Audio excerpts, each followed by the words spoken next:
تلاش کرتے کرتے جب آپ کو خشک لکڑی کا ٹکڑا مل جاتا ہوگا تو بہت خوش ہوتے ہوں گے آپ۔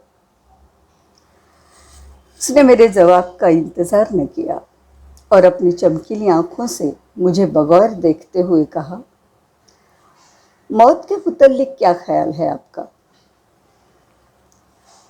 میں نے کئی بار سوچا ہے لیکن سمجھ نہیں سکا۔ وہ داناؤں کی طرح مسکرائی اور بچوں کے سے انداز میں کہنے لگی، میں کچھ سمجھ سکی ہوں، اس لیے کہ بہت موتیں دیکھ چکی ہوں، اتنی کہ آپ شاید 1000 برس بھی زندہ رہ کر نہ دیکھ سکیں۔ میں بنگال کے رہنے والی ہوں، جہاں کا قحط آج کل بہت مشہور ہے۔ آپ کو تو پتہ ہی ہوگا، لاکھوں آدمی وہاں مر چکے ہیں، بہت سی کہانیاں چھپ چکی ہیں، سینکڑوں مجموع لکھے جا چکے ہیں۔ پھر بھی سنا ہے کہ انسان کی اس وپتا کا اچھی طرح نقشہ نہیں کھینچا جا سکا۔ موت کی اس منڈی میں موت کے متعلق میں نے سوچا۔ کیا؟ میں نے پوچھا۔ اس نے اسی انداز سے جواب دیا، میں نے سوچا ایک آدمی کا مرنا موت ہے اور 1,00,000 آدمیوں کا مرنا تماشا۔ سچ کہتی ہوں، موت کا وہ خوف جو کبھی میرے دل پر ہوا کرتا تھا بالکل دور ہو گیا۔ ہر بازار میں 10-20 ارتھیاں اور جنازے نظر آئیں تو کیا موت کا اصلی مطلب فوت نہیں ہو جائے گا؟ میں صرف اتنا سمجھ سکی ہوں کہ ایسی بے تحاشا موتوں پر رونا بیکار ہے، بیوقوفی ہے۔ اول تو اتنے آدمیوں کا مرنا ہی بس سب سے بڑی حماقت ہے۔ میں نے فوراً ہی پوچھا، کس کی؟ کسی کی بھی ہو، حماقت ہے۔ ایک بھرے شہر پہ آپ اوپر سے بم گرا دیجئے، لوگ مر جائیں گے۔ کنووں میں زہر ڈال دیجئے، جو بھی ان کا پانی پیے گا مر جائے گا۔ یہ کال، قحط، جنگ اور بیماریاں سب واہیات ہیں۔ ان سے مر جانا بالکل ایسا ہی ہے جیسے اوپر سے چھت آ گرے۔ لیکن دل کی ایک جائز خواہش کی موت بہت بڑی موت ہے۔ انسان کو مارنا کچھ نہیں، لیکن اس کی فطرت کو ہلاک کرنا بہت بڑا جرم ہے۔ یہ کہہ کر کچھ دیر کے لیے وہ چپ ہو گئی، لیکن پھر کروٹ بدل کر کہنے لگی، میرے خیالات پہلے ایسے نہیں تھے۔ سچ پوچھئے تو مجھے سوچنے کا وقوف ہی نہیں تھا، لیکن اس قحط نے مجھے ایک بالکل نئی دنیا میں پھینک دیا۔ رک کر ایک دم وہ میری طرف متوجہ ہو گئی۔ میں اپنی کاپی میں یادداشت کے طور پر اس کی چند باتیں نوٹ کر رہا تھا۔ یہ کیا لکھ رہے ہیں آپ؟ میں نے صاف گوئی سے کام لیا اور کہا، میں افسانہ نگار ہوں، جو باتیں مجھے دلچسپ معلوم ہو نوٹ کر لیا کرتا ہوں۔ تو پھر میں آپ کو اپنی پوری کہانی سناؤں گی۔ 3 گھنٹے تک نحیف آواز میں وہ مجھے اپنی کہانی سناتی رہی۔ میں اب اپنے الفاظ میں اسے بیان کرتا ہوں، غیر ضروری تفصیلات میں جانے کی ضرورت نہیں۔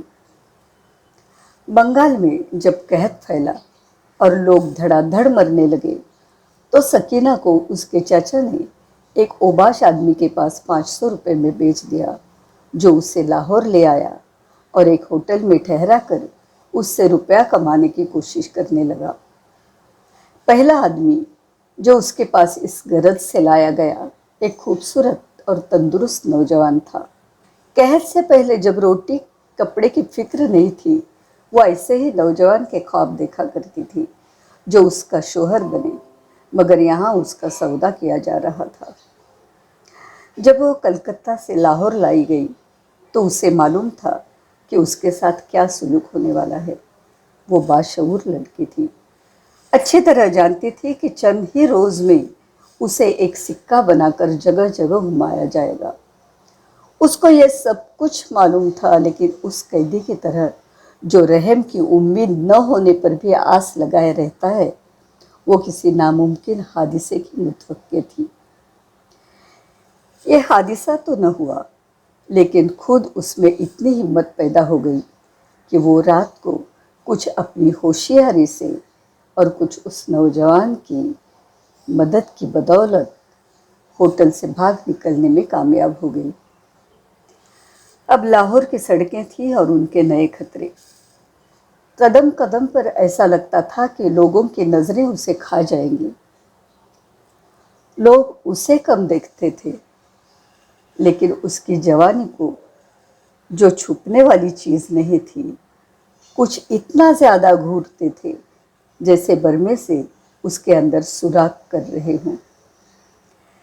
3 دن اور 3 راتیں وہ کبھی ادھر کبھی ادھر گھومتی بھٹکتی رہی۔ بھوک کے مارے اس کا برا حال تھا، مگر اس نے کسی کے آگے ہاتھ نہ پھیلایا، کیونکہ اسے ڈر تھا کہ اس کا یہ پھیلا ہوا ہاتھ اس کی عصمت سمیت کسی اندھیری کوٹری میں کھینچ لیا جائے گا۔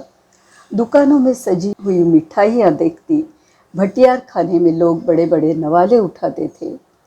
اس کے ہر طرف کھانے پینے کی چیزوں کا بڑی بے دردی سے استعمال ہوتا تھا، لیکن جیسے دنیا میں اس کے مقصوم کا کوئی دانہ ہی نہیں تھا۔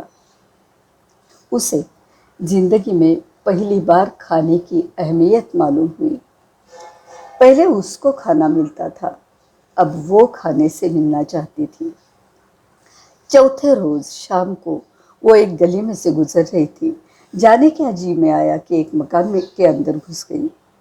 اندر چل کر خیال آیا کہ کہیں کوئی پکڑ لے گا اور تمام کیے کرائے پر پانی پھر جائے گا۔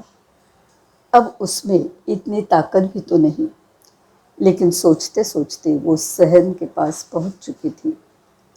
ملگجے اندھیرے میں اس نے گھڑونچیوں پر 2 صاف گھڑے دیکھے اور ان کے ساتھ ہی پھلوں سے بھرے ہوئے 2 تھان، سیب، ناشپتیاں، انار۔ اس نے سوچا انار بکواس ہے، سیب اور ناشپتیاں ٹھیک ہے۔ گھڑے کے اوپر چپلی کے بجائے ایک پیالہ پڑا تھا۔ اس نے تشتری اٹھا کر دیکھا تو ملائی سے پور تھا۔ اس نے اٹھا لیا اور پیشتر اس کے کہ وہ کچھ سوچ سکے، جلدی جلدی اس نے نوالے اٹھانے شروع کیے۔ ساری ملائی اس کے پیٹ میں تھی۔ کتنا راحت بخش لمحہ تھا۔ بھول گئی کہ کسی غیر کے مقام میں ہے۔ وہیں بیٹھ کر اس نے سیب اور ناشپتیاں کھانا شروع کر دی۔ گھڑونچی کے نیچے کچھ اور بھی تھا، یخنی۔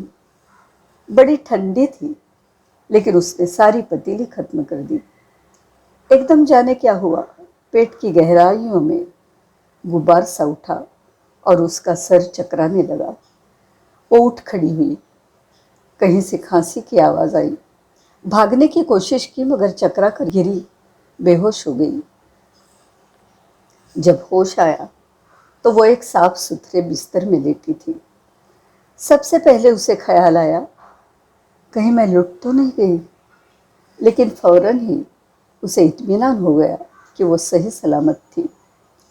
کچھ اور سوچنے ہی لگی تھی کہ پتلی پتلی کھانسی کی آواز آئی۔ ایک ہڈیوں کا ڈھانچہ کمرے میں داخل ہوا۔ خوفزدہ سکینہ کو ہونا چاہیے تھا، لیکن سہما ہوا وہ تھا۔ اس نے رک رک کر کچھ جھیپتے ہوئے، عجیب قسم کا حجاب محسوس کرتے ہوئے اس سے کہا، جب تم کھا رہی تھی تو میں تم سے دور کھڑا تھا۔ اف، میں نے کن مشکلوں سے اپنی کھانسی روکے رکھی کہ تم آرام سے کھا سکو اور میں یہ خوبصورت منظر زیادہ دیر تک دیکھ سکوں۔ بھوک بڑی پیاری چیز ہے، لیکن ایک میں ہوں کہ اس نعمت سے محروم ہوں۔ نہیں، محروم نہیں کہنا چاہیے، کیونکہ میں نے خود اس کو ہلاک کیا ہے۔ سکینہ کچھ نہ سمجھ سکی۔ سکینہ کو اس کی باتیں اچھی لگی جن میں انسانیت کی گرمی تھی، چنانچہ اس نے اپنی ساری آپ بیتی اس کو سنا دی۔ وہ خاموش سنتا رہا، جیسے اس پر کوئی اثر ہی نہیں ہوا، لیکن جب سکینہ اس کا شکریہ ادا کرنے لگی تو اس کی آنکھیں جو آنسوؤں سے بے نیاز معلوم ہوتی تھیں، ایک دم نمناک ہو گئیں، اور اس نے بھررائی ہوئی آواز میں کہا، یہیں رہ جاؤ سکینہ، میں دکھ کا بیمار ہوں، مجھے کوئی کھانا کوئی پھل اچھا نہیں لگتا، تم کھایا کرنا اور میں تمہیں دیکھا کروں گا۔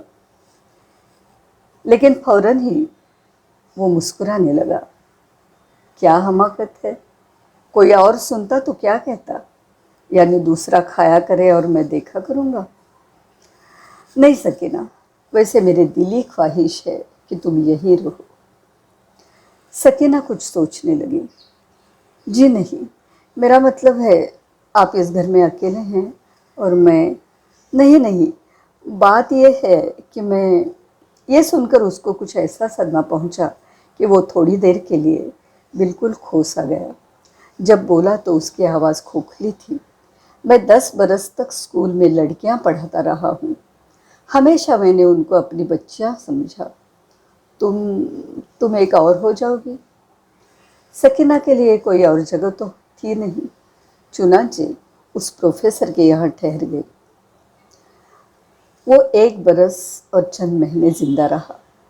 اس دوران میں بجائے اس کے کہ سکینہ اس کی خبر گیری کرتی، الٹا وہ جو کہ بیمار تھا اس کو عیش و آرام پہنچنے میں کچھ اس بے کلی سے مصروف رہا کہ جیسے ڈاک جانے والی ہے اور وہ جلدی جلدی ایک خط میں جو بات اس کے ذہن میں آتی ہے لکھتا جا رہا ہے۔ اس کی اس توجہ سے سکینہ کو جسے توجہ کی ضرورت تھی چند مہینوں میں نکھار دیا۔ اب پروفیسر اس سے کچھ دور رہنے لگا، مگر اس کے توجہ میں کوئی فرق نہیں آیا۔ آخری دنوں میں اچانک اس کی حالت خراب ہو گئی۔ ایک رات جبکہ سکینہ اس کے پاس ہی سو رہی تھی، وہ ہڑبڑا کر اٹھا اور زور سے چلانے لگا، سکینہ سکینہ! یہ چیخیں سن کر سکینہ گھبرا گئی۔ پروفیسر کی دھسی ہوئی آنکھوں میں وہ جو چلمن سی ہوا کرتی تھی موجود نہیں تھی۔ اب ایک اتھاہ دکھ سکینہ کو ان میں نظر آیا۔ پروفیسر نے کانپتے ہوئے ہاتھوں سے سکینہ کے ہاتھ پکڑے اور کہا، میں مر رہا ہوں، لیکن اس موت کا مجھے دکھ نہیں، کیونکہ بہت سی موتیں میرے اندر واقع ہو چکی ہیں۔ تم سننا چاہتے ہو میری داستان؟ جاننا چاہتے ہو میں کیا ہوں؟ سنو، میں ایک جھوٹ ہوں، بہت بڑا جھوٹ۔ میری ساری زندگی اپنے آپ سے جھوٹ بولنے اور پھر اسے سچ بنانے میں گزری ہے۔ اف، کتنا تکلیف دہ، غیر فطری اور غیر انسانی کام تھا۔ میں نے ایک خواہش کو مارا تھا، لیکن مجھے یہ معلوم نہیں تھا کہ اس قتل کے بعد مجھے اور بہت سے خون کرنے پڑیں گے۔ میں سمجھتا تھا کہ ایک مسام بند کر دینے سے کیا ہوگا، لیکن مجھے اس کی خبر نہیں تھی کہ مجھے اپنے جسم کے سارے دروازے بند کر دینے پڑیں گے۔ سکینہ، یہ میں جو کچھ کہہ رہا ہوں فلسفیانہ بکواس ہے۔ سیدھی بات یہ ہے کہ میں اپنا کیریکٹر اونچا کرتا رہا اور خود انتہائی پستیوں کے دلدل میں دھنستا چلا گیا۔ میں مر جاؤں گا اور یہ کیریکٹر، یہ بے رنگ فریرا میرے خاک پر اڑتا رہے گا۔ وہ تمام لڑکیاں جنہیں میں اسکول میں پڑھایا کرتا تھا کبھی مجھے یاد کریں گی تو کہیں گی، ایک فرشتہ تھا جو انسانوں نے چلایا تھا۔ تم بھی میری نیکیوں کو نہیں بھولو گی، لیکن حقیقت یہ ہے کہ جب سے تم اس گھر میں آئی ہو، ایک لمحہ بھی ایسا نہیں گزرا جب میں نے تمہاری جوانی کو دزدیدہ نگاہوں سے نہیں دیکھا ہوگا۔ میں نے تصور میں کئی بار تمہارے ہونٹوں کو چوما ہے، کئی بار میں نے تمہاری باہوں پر اپنا سر رکھا ہے، لیکن ہر بار مجھے ان تصویروں کو پرزے پرزے کرنا پڑا، پھر ان پرزوں کو جلا دیا۔ ان کو میں نے راکھ بنائی کہ ان کا نام و نشان تک نہ باقی رہے۔